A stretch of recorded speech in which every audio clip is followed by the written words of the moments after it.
there. What happened after that?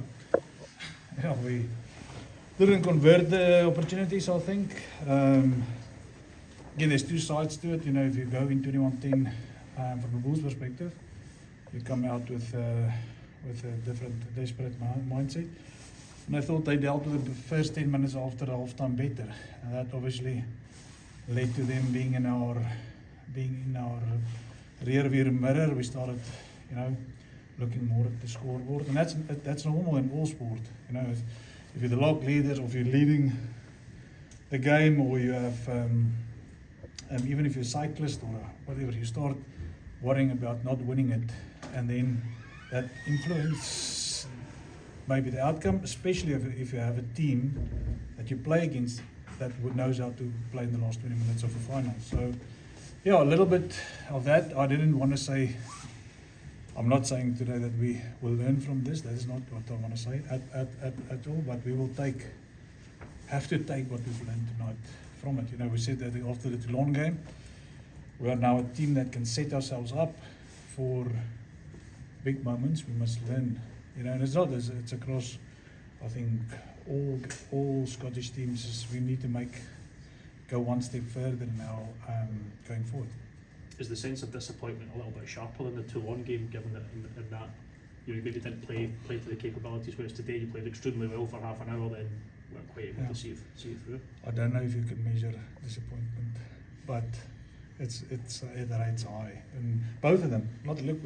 We've carried the Toulon disappointment, took it to South Africa. It was so you know, we came back and we fought it, and we changed our mindset in it, you know, and yeah, again, we were. It is disappointing, but I mean, that's what we're going to be remembered for now this year, is for a disappointment. And I don't think it was. You know, I just summed it up. Last year, I stood here at this stage, and I was basically in tears and emotional about a small squad of 38 people. Not enough internationals to back up our Scottish internationals, foreigners to back up our Scottish internationals.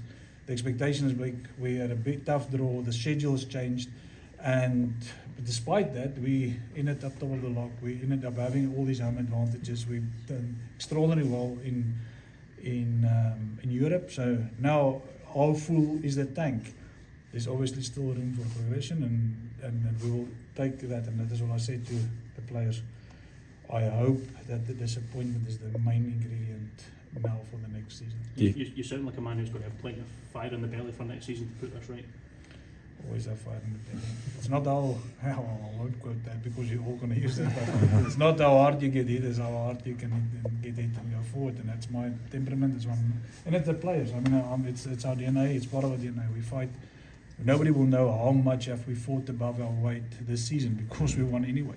So yeah, are we a champion winning team yet? Maybe not. Maybe some of this disappointment is going to push us over that last hurdle that we need. What else do you need to become a championship winning team? I think resilient, mental resilience. And I've already on my in my chapter, my last of my chapter, I will in the next chapter.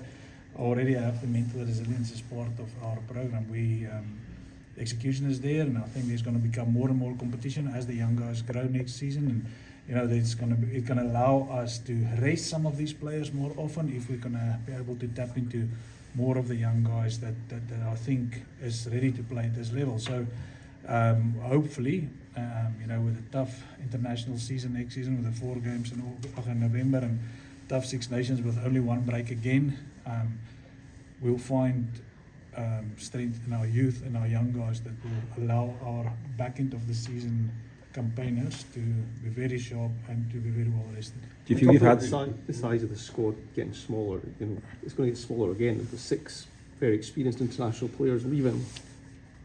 How do you go about? No, I don't think this. Look, we have signed 10 young guys and 6 experienced campaigners go. Yes, but I want to build a garden. I don't want a flower to die. So for the long term, you know, we're gonna produce more rugby players for Scotland. They're gonna be competitive. We want to be significant, not just successful. Being significant means that you lose sometimes, but how you lose and how you play and what your vision and mission is and your purpose is in your environment is what's more important. And I'm not getting too much philosophical about it, but there's definitely a vision to. It's 4 years. It's the end of a 4-year cycle. Usually in the World Cup, there's change in the 4-year cycle. Change is a good thing if you do it right. If you wait for everybody to stop playing at the same time or start playing badly at the same time, the plant dies. So we would like to build a garden that's big enough and more youngsters come through, and we lift the Scottish competitiveness even more. Do you feel you've had enough backing from the kind of bosses to kind of build the squad that you want? Yeah, look, we will. The squad next year is 42, so there's 4 players more, at least, and I'm sure that we will have conversations going forward to to keep on batting on what we've been trying to do.